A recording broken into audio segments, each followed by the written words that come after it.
Setiap hari, setiap menit, kita melakukannya tanpa sadar. Ya, bernapas.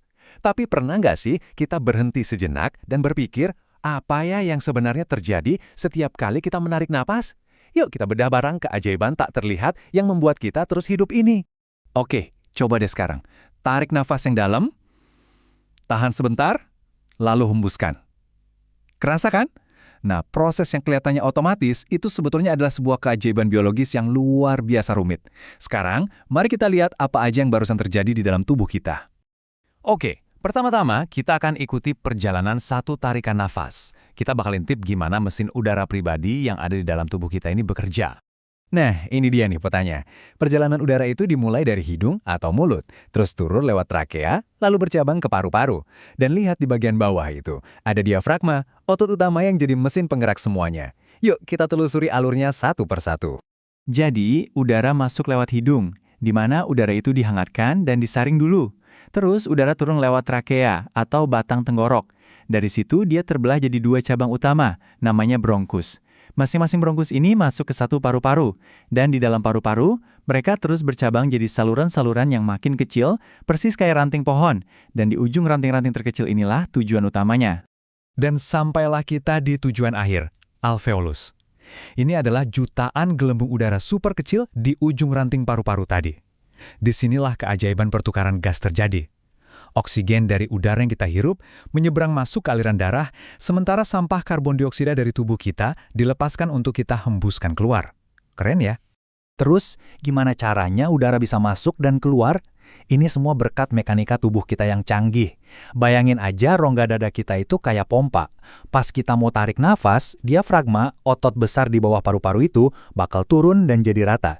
Sementara tulang rusuk kita terangkat keluar. Ini bikin ruang di dada jadi lebih besar, dan udara pun otomatis terisap masuk. Nah, pas kita hembuskan nafas, kebalikannya. Otot-ototnya rileks, rongga dada mengecil, dan udara pun terdorong keluar. Simple, tapi efektif banget. Oke, kita udah lihat cara kerja pernapasan di darat. Tapi, gimana dengan di bawah air? Ngambil oksigen dari air itu tantangannya beda banget loh. Yuk kita selami dunia yang benar-benar berbeda ini. Kalau di darat, oksigen itu kan melimpah ruah, gampang banget diambil. Tapi di dalam air, ceritanya beda total. Makhluk air harus menyaring oksigen yang terlarut, yang jumlahnya jauh lebih sedikit. Ini masalah teknis yang luar biasa. Dan alam tentu saja punya solusi yang sangat cerdas. Dan inilah solusi alam yang super elegan itu, insang. Organ yang luar biasa ini memungkinkan ikan buat bernapas di bawah air. Mari kita lihat lebih dekat gimana cara kerjanya.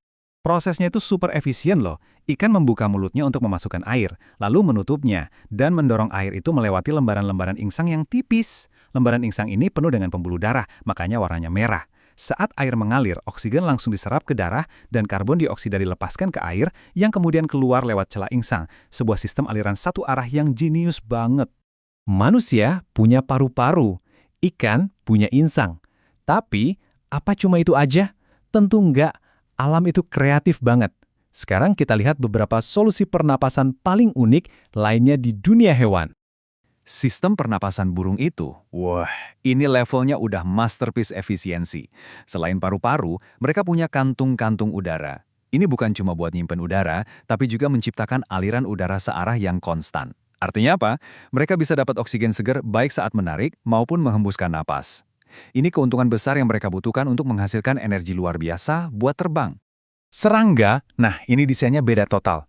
Mereka nggak punya paru-paru sama sekali. Mereka punya jaringan pipa super kecil yang disebut trakea yang menyebar ke seluruh tubuhnya. Udara masuk lewat lubang-lubang kecil di sisi tubuh mereka, dan oksigen diantar langsung ke sel-sel yang butuh. Jadi, mereka nggak perlu darah buat ngangkut oksigen. Efisien banget untuk ukuran tubuh mereka yang kecil. Dan mungkin yang paling simpel dari semuanya, cacing tanah. Mereka nggak punya organ pernafasan khusus sama sekali. Mereka bernafas langsung lewat kulit.